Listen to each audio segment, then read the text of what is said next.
Sábado 19 de marzo, un feliz sábado. Hoy, lección número 12, recibir un reino inconmovible para memorizar. Así que, habiendo nosotros recibido un reino inconmovible, tengamos gratitud y mediante ella sirvamos a Dios, agradándole con temor y reverencia. Hebreos 12, 28. En este santo día, Señor, te agradecemos porque estamos estudiando tu palabra, que ella no regrese a ti vacía, sino que transforme nuestros corazones en Jesús. Amén. Para hoy, sábado, segundo repaso. Ayer nos quedamos hablando sobre Zacarías 3 y la visión.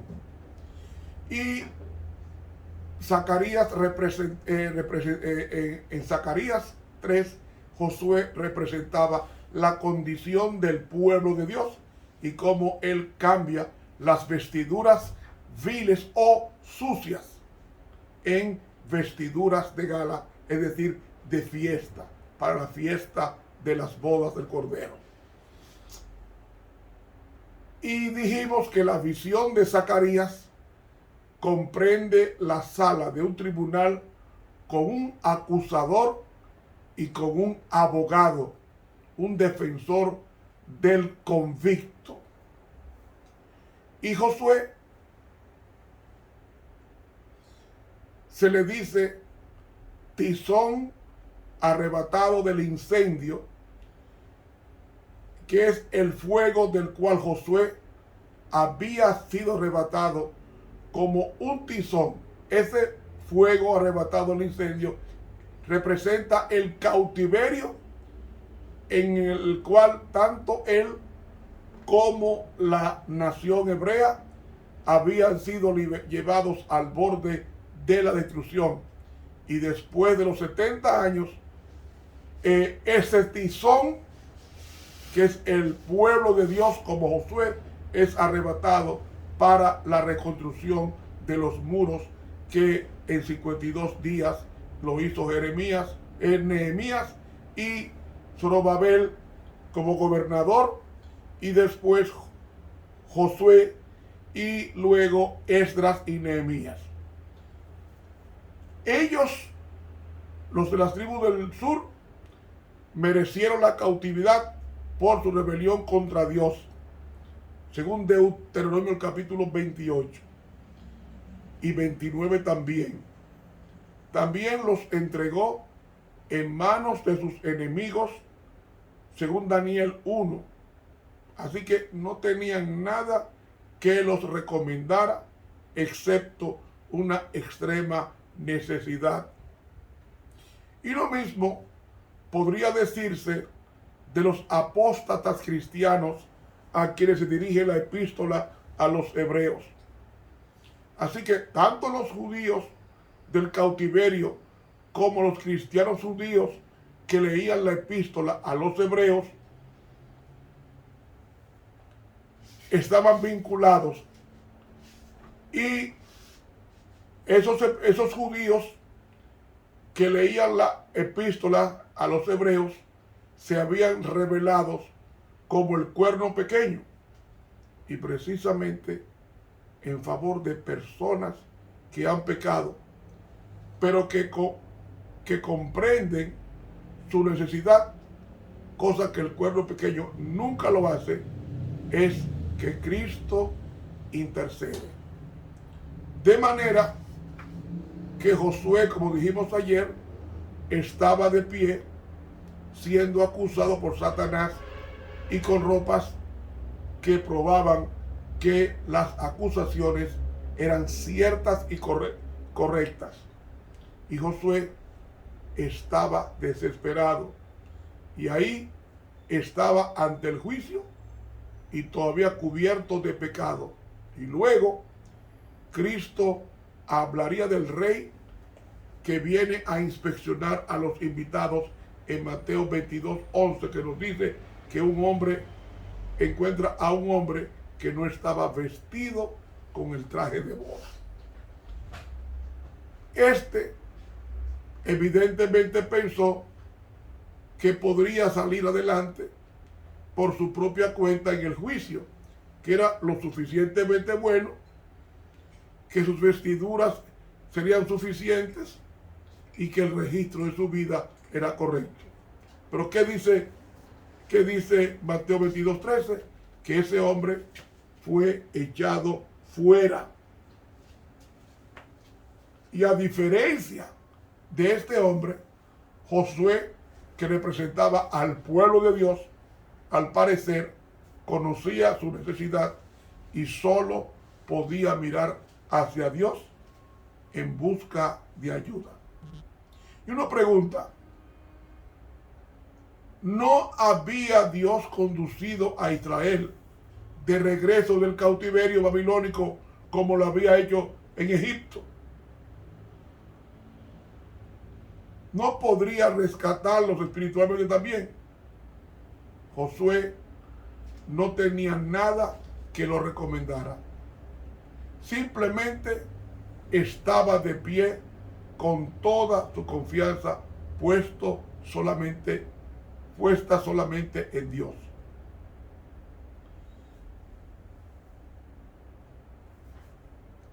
La visión de Zacarías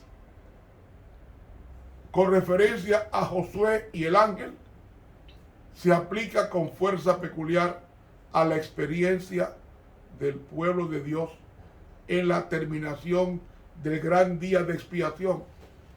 Así que Zacarías 3 es un tipo del juicio investigador, porque mientras Satanás acusaba a Josué, Cristo dio la orden: quitadle esas vestiduras viles, o sea, asquerosas. Y luego dijo a Josué: mira que he quitado de ti tu pecado y te he hecho vestir de ropas de gala, o sea, ropa de fiesta, en el versículo 4. Qué grande es Dios y cuán maravillosa es la salvación que Él nos ofrece. Porque no hay duda que Josué prorrumpió en palabras como la que dice Isaías 61:10.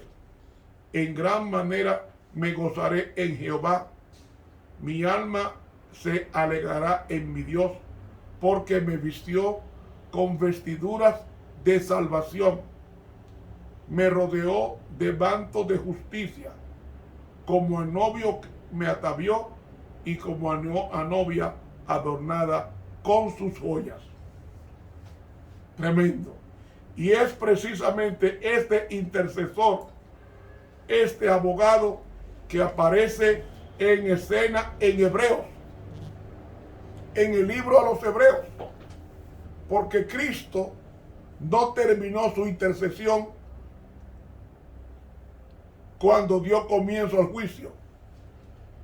Él continúa intercediendo, como he probado con la visión de Zacarías, que lo leímos ayer y parte hoy.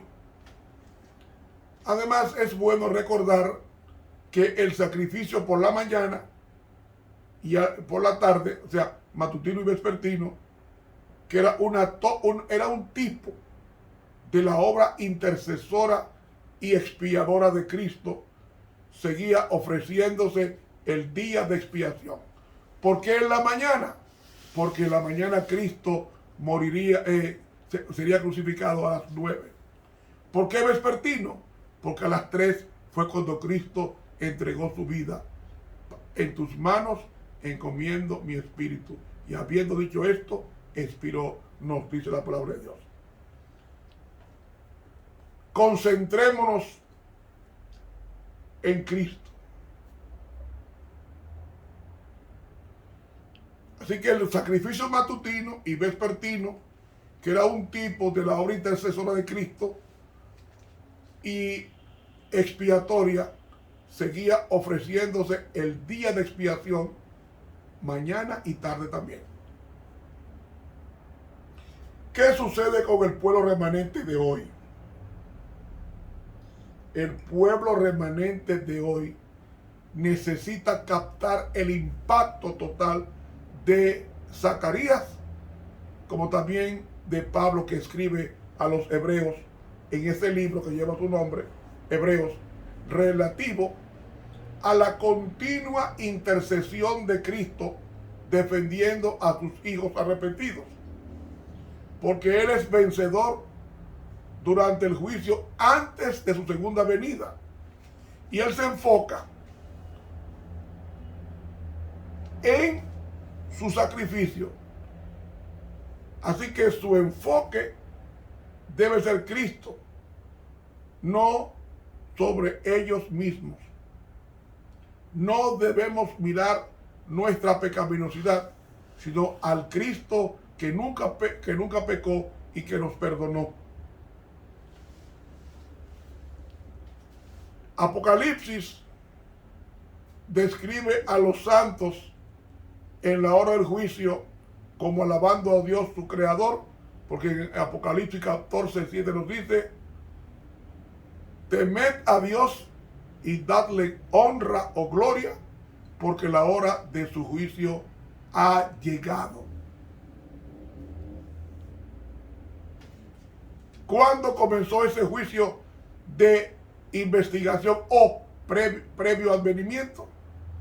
Cuando termina la profecía de los 2300 días de Daniel 8:14, que es cuando se predica este mensaje: temed a Dios y darle gloria, porque la hora de su juicio ha llegado, que corresponde que así como los trajo a este mundo, Él es el único que puede introducirlos en el mundo venidero. ¿A quién? A tu pueblo. Amigo, a los santos del tiempo del fin, es decir, a los santos actuales, se lo describe como desnudos en Apocalipsis 3:18, exactamente como Adán y Eva en ocasión de su caída, de Génesis 3:7 al 21. Y amigo, ni hojas de higuera ni obras humanas pueden suplir esa necesidad. Solo el Cordero inmolado puede proveer esa vestidura. Solo el manto de justicia de Cristo, que leímos en Isaías 61:10, que es el vestido de boda que Dios mismo proveyó en Mateo 22:11, podrá ser suficiente, es a saber, la imputación del carácter de Cristo a sus hijos arrepentidos. ¿Por qué? Porque el Hijo de Dios ha provisto, o se ha provisto esa vestidura, así como el hijo pródigo necesita el mejor manto para reemplazar sus andrajosas vestiduras que menciona Lucas 15:22, la parábola del hijo pródigo.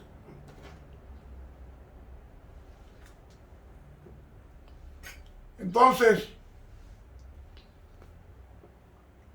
correctamente entendido, 1844, que es cuando comienza el juicio, es una invitación a fijar la vista en Cristo y no en nosotros, sobre su juicio más que sobre el nuestro, sobre su perfección más que sobre la nuestra. Y el mensaje del primer ángel es una invitación al pueblo de Dios a adorar y glorificar a Cristo en la hora del juicio. Así que, si algunos hermanos siguen con su vista en su propia perfección, que son sus obras, entonces no son mejores que el cuerno pequeño que desvía la mirada de Cristo para fijarle en sí mismo, como dice Daniel capítulo 7. Uno pregunta: ¿cuánto tiempo más retardará Cristo su venida a fin de que su pueblo deje ya de confiar en sí mismo y confíe solamente en Él. Dios espera que su pueblo sea como Zacarías, porque desde 1844 que comenzó el juicio al año 2022 han transcurrido aproximadamente 178 años y Dios ha estado esperando todo ese tiempo para que se entienda la esencia del Evangelio en esta hora del juicio. Y Él espera que su pueblo mire más allá del juicio. Miremos a nuestro intercesor para vislumbrarlo como parte del Evangelio eterno, para verlo como un don, como lo es el Calvario, pero también lo es el Armagedón.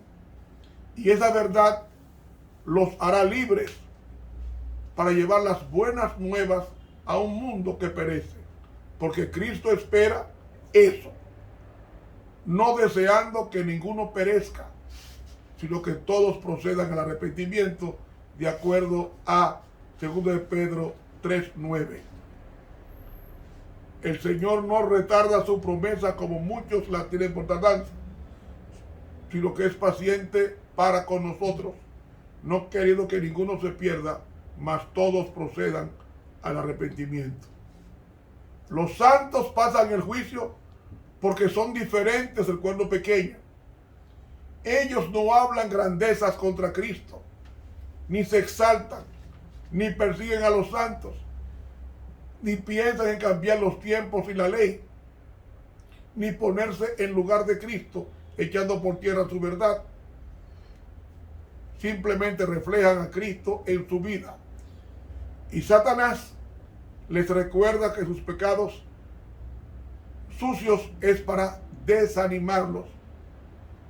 Dios constantemente, Satanás busca la ocasión de acusarlos, los que procuran obedecer a Dios, y trata de hacer aparecer como corrompido aún su mejor y más aceptable servicio. Y mediante incontables designios muy sutiles y crueles, intenta lograr su condenación. Y amigo, el hombre no puede por sí mismo hacer frente a estas acusaciones.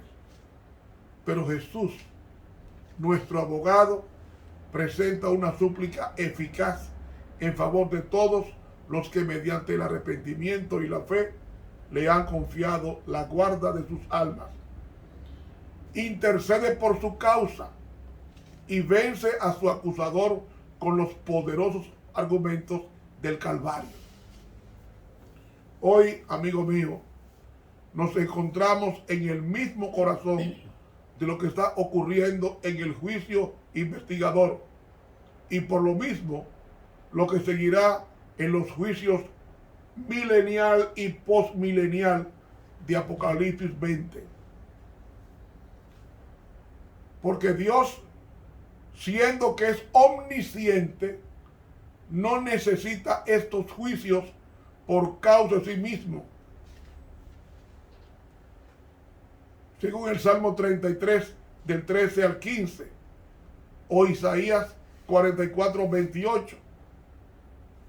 Porque el Señor conoce a los que son suyos, dice Pablo en 2 Timoteo 2, 19. Así que Él realiza estos juicios para beneficio de los seres creados. En el juicio investigador, el universo conoce los registros de las obras humanas, sean estos buenos o malos. Pero más que esto, observan para ver si los individuos han aceptado o han rechazado la obra salvadora que Jesús hizo por ellos en la cruz. Y su relación con el juicio sustitutivo del pacto salvador es determinante. Y es precisamente eso, y no otra cosa, lo que determina el destino personal. Porque Dios no nos pide que nos preocupemos por nuestra propia perfección, sino de la suya. Es su manto de justicia el que necesitamos. De manera que el juicio, antes de su segunda venida está centrado en Cristo y solamente en Cristo y no en el hombre. Y no tiene tanto que ver con cuanto hicieron o dejaron de hacer los individuos por su cuenta, lo que es determinante. Lo que importa es si han aceptado o han rechazado lo que Cristo hizo por ellos en el Calvario cuando fue juzgado en su lugar en la cruz, según Juan 12:31, porque el juicio que se le hizo a Jesús es el mismo juicio que se nos haría a nosotros si Él no hubiese muerto en la cruz. También es verdad que el juicio tiene que ver tanto con la vindicación de Dios como con la vindicación de sus seguidores. Vindicar significa defender.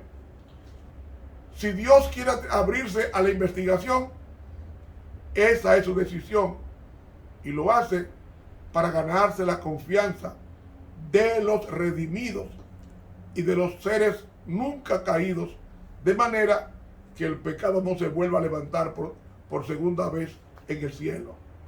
Así que el juicio es para beneficio de todos los seres creados, no solamente para los seguidores de Cristo. Y esta es la grandeza del Evangelio eterno en el contexto del juicio. Así que el juicio es buenas noticias en la misma medida que el Evangelio, porque el juicio no ignora al Calvario. Es el crucificado quien intercede por nosotros. Y el juicio antes de su segunda venida es parte de la obra de abrir los registros de la historia y de la salvación para ver lo que fue hecho en la cruz del Calvario. Y el Calvario se mueve inexorablemente hacia la liberación del pueblo de Dios y la destrucción de sus enemigos, porque estas dos cosas fueron realizadas por Cristo en la cruz. Y es por la autoridad que emana del Calvario, que Cristo liberta a sus santos y destruirá a Satanás y a todos sus enemigos en la batalla venidera del Armagedón de Apocalipsis 19 del 14 al 21. Esa será la instrumentación previa a su segunda venida del veredicto del juicio. Y debemos reconocer la estrategia de Satanás. Lo que ha hecho en un nivel general de desviar la atención del auténtico servicio del santuario hacia su falsificación de un sacerdocio terrenal, que es lo que hace el cuerno pequeño, lo está haciendo en el nivel personal, desviando la atención del único Salvador de la humanidad hacia la misma humanidad. Mirar hacia un sacerdocio terrenal o a nuestra propia persona también desvía la mirada de Cristo. Y hay maravillosas buenas nuevas en el juicio antes de su segunda venida. No es que se mantenga por sí mismo, sino que está rodeado por el Calvario que lo precedió, la intercesión de Cristo en él y el Armagedón después de él. En estos tres eventos, Cristo obra constantemente por su pueblo y contra sus enemigos.